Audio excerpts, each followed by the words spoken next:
പ്രിയ സഹോദരീ സഹോദരന്മാരെ, നമുക്കിപ്പോൾ ഒരു നിമിഷം ദൈവത്തിൻ്റെ അളവറ്റ കരുണയെക്കുറിച്ച് ചിന്തിക്കാം. മനുഷ്യൻ്റെ കാഴ്ചപ്പാടിൽ നാം പലപ്പോഴും മറ്റുള്ളവരെ വിധിക്കാറുണ്ടല്ലോ, പ്രത്യേകിച്ചും പെട്ടെന്നുള്ള അപകടങ്ങളിലോ ആത്മഹത്യയിലോ ഒക്കെ മരിക്കുന്നവരെ. എന്നാൽ വിശുദ്ധ പാതിരപ്പിയയുടെ ജീവിതത്തിലൊരു സംഭവം നമ്മെ ഓർമ്മിപ്പിക്കുന്നത് ദൈവത്തിൻ്റെ കാരുണ്യം നമ്മുടെ ചിന്തകൾക്കും അപ്പുറത്താണെന്നാണ്.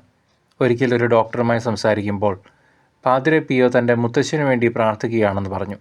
ഡോക്ടർ അത്ഭുതത്തോടെ ചോദിച്ചു, അദ്ദേഹം 20 വർഷം മുമ്പ് മരിച്ചതല്ലേ?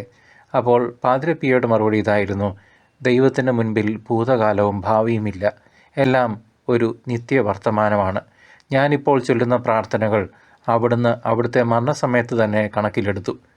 ഈ സംഭവം നമ്മെ പഠിപ്പിക്കുന്നത് മരണത്തിൻ്റെ അവസാന നിമിഷങ്ങളിൽ പോലും ഒരാത്മാവിൻ്റെ ഹൃദയത്തിൽ എന്ത് പശ്ചാത്താപം നടന്നു എന്ന് നമുക്കറിയില്ല എന്നാണ്.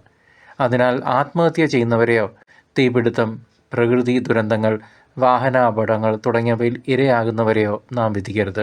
അവർക്ക് വേണ്ടി പ്രാർത്ഥിക്കുക. ദൈവത്തിന് അനന്തമായ കാരുണ്യത്തിൽ നാം പ്രത്യാശ അർപ്പിക്കണം.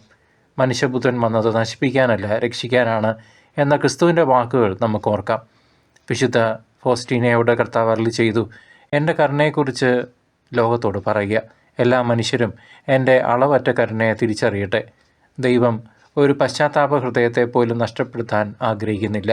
അതുകൊണ്ടാണ് അവിടുന്ന് നമ്മെ ജീവനോടെ ഇന്നും നിലനിർത്തിയിരിക്കുന്നത്. നമുക്ക് നല്ലവരായി ജീവിക്കുവാനും മറ്റുള്ളവർക്ക് നന്മ ചെയ്യുവാനും മരിച്ചുപോയ ആത്മാക്കൾക്ക് വേണ്ടി പ്രാർത്ഥിക്കുവാനും പാപപരിഹാരം ചെയ്യാനും ദൈവം വീണ്ടും ഇന്നത്തെ ദിവസം നമുക്ക് അവസരം നൽകിയിരിക്കുന്നു. നമുക്ക് ആത്മാക്കളെ വിധിക്കാൻ അവകാശമില്ല, കാരണം വിധികർത്താവ് ദൈവം മാത്രമാണ്. ഓരോ മരിച്ച വിശ്വാസിയുടെയും ആത്മാവിനെ ദൈവത്തിൻ്റെ കാരുണ്യത്തിലേക്ക് നമുക്ക് സമർപ്പിക്കാം.